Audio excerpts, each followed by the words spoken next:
Assalamualaikum warahmatullahi wabarakatuh. Perkenalkan, nama saya Komalanesi dari kelas 22D Sistem Informasi. Saya di sini akan mempresentasikan tugas UAS matkul Manajemen Sistem Informasi yang berjudul Bisnis Retail Indomart, Alfamart, Alfamidi, Superindo, Hero, Grand, Carrefour dibanding pasar konvensional. Alfamart, Indomart, Carrefour, Giant, Hero, Superindo merupakan sebuah perusahaan jasa yang sudah terstruktur di dalam melakukan pemesanan terhadap stok bahan baku. Namun sebaliknya, ketika kita berbicara masalah pasar konvensional, tentu mereka belum mempunyai mekanisme yang baik untuk melakukan pemesanan terhadap stok bahan baku tersebut. Dari tingkat agregat ke tingkat penjadwalan jangka pendek.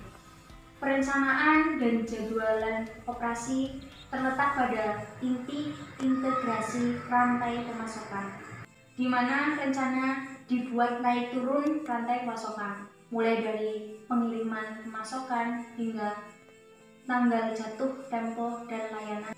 Selanjutnya, menciptakan rantai pasokan yang efektif. 1.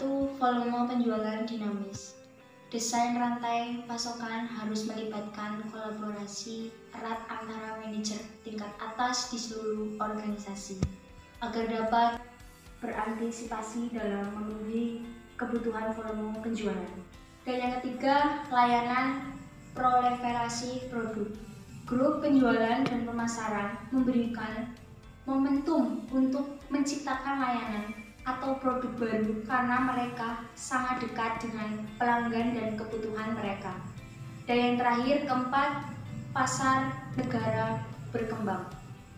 Pasar negara berkembang mewakili kumpulan pelanggan baru yang meminta produk dengan titik harga lebih rendah. Manajemen pasar modern seperti Alfamart, Indomart, dan lain sebagainya tersebut telah memiliki struktur organisasi yang baik, mulai dari manajer pemasaran, manajer keuangan, dan ada manajer SDM. Dengan adanya struktur organisasi tersebut, maka pasar modern akan terlihat lebih sistematis di dalam melakukan kegiatan bisnisnya. Namun, bila kita bandingkan dengan pasar tradisional dan konvensional, biasanya mereka hanya dimiliki perorangan saja, sehingga terkadang keseluruhan manajemen hanya dihandle oleh satu orang itu saja. Selanjutnya, rantai pasokan untuk jasa dan manufaktur. Jasa pelayanan. Desain rantai pasokan untuk menyediakan layanan didorong oleh kebutuhan dalam memberikan dukungan untuk elemen penting dalam berbagai layanan yang diberikannya. Manufaktur. Tujuan berdasarkan dari desain rantai pasokan bagi produsen adalah untuk mengontrol inventaris dengan mengelola aliran material. Selanjutnya, strategi untuk mengelola permintaan. Mengalihkan permintaan kepada periode waktu lain dengan insentif, promosi, penjualan, dan iklan kampanye. Menawarkan produk atau layanan dengan pola permintaan counter click lain. Permintaan dengan pemasok untuk mengurangi distorsi informasi di sepanjang rantai pemasokan. Selanjutnya, perencanaan dan penjadwalan operasi. Perencanaan dan penjadwalan operasi adalah proses untuk memastikan bahwa rencana permintaan dan penawaran seimbang dari tingkat agregat ke tingkat penjadwalan jangka pendek. Perencanaan dan jadwalan operasi terletak pada inti integrasi rantai pemasokan, di mana rencana dibuat naik turun rantai pasokan, mulai dari pengiriman pemasokan hingga tanggal jatuh tempo dan layanan pelanggan. Selanjutnya, faktor yang mempengaruhi keputusan lokasi. Manajer dari organisasi jasa dan manufaktur terus mempertimbangkan dengan faktor ketika menilai keinginan lokasi tertentu, termasuk kedekatannya dengan pelanggan dan pemasok. biaya tenaga kerja, dan biaya transportasi.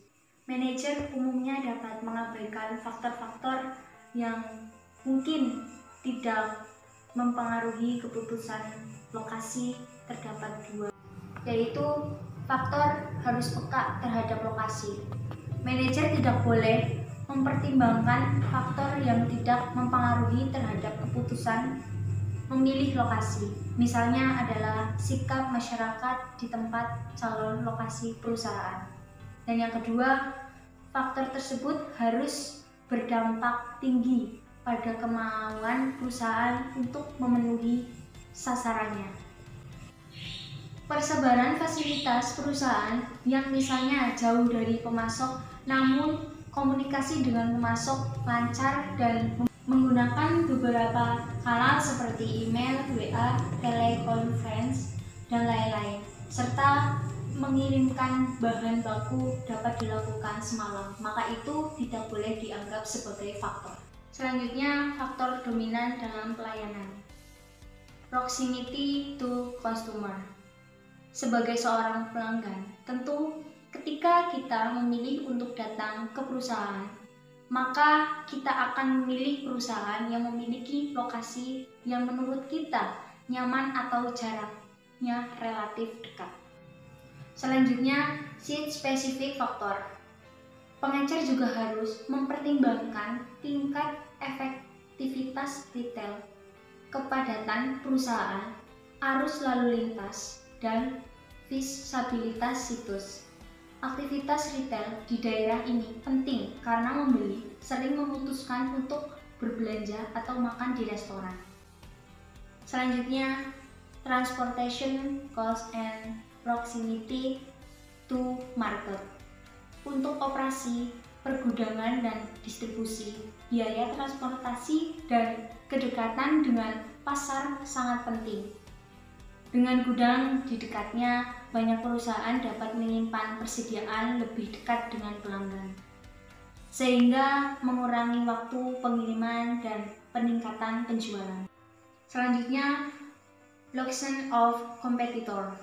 Manajemen tidak hanya harus mempertimbangkan lokasi pesaing saat ini, tetapi juga mencoba mengantisipasi reaksi mereka terhadap lokasi baru perusahaan, menghindari area di mana pesaing sedang mapan seringkali membuahkan hasil. Jadi, kesimpulan dari materi tersebut adalah untuk saat ini orang cenderung lebih menyukai untuk datang ke pasar modern karena segala macam produk yang mereka inginkan terkadang telah tersedia di pasar modern. Lalu juga tempat dari pasar modern lebih banyak disukai ketimbang pasar konvensional karena lebih bersih. Dan itulah tadi presentasi dari saya mengenai bisnis retail Indomaret, Alfamart, Lavamidi, Superindo, Hero, Kian, Carrefour dibanding pasar konvensional. Semoga dapat memberikan wawasan kepada teman-teman semua, dan apabila penyampaian materi kuliah dari saya memiliki kekurangan, mohon dimaklumi karena masih dalam tahap pembelajaran. Terima kasih. Wassalamualaikum warahmatullahi wabarakatuh.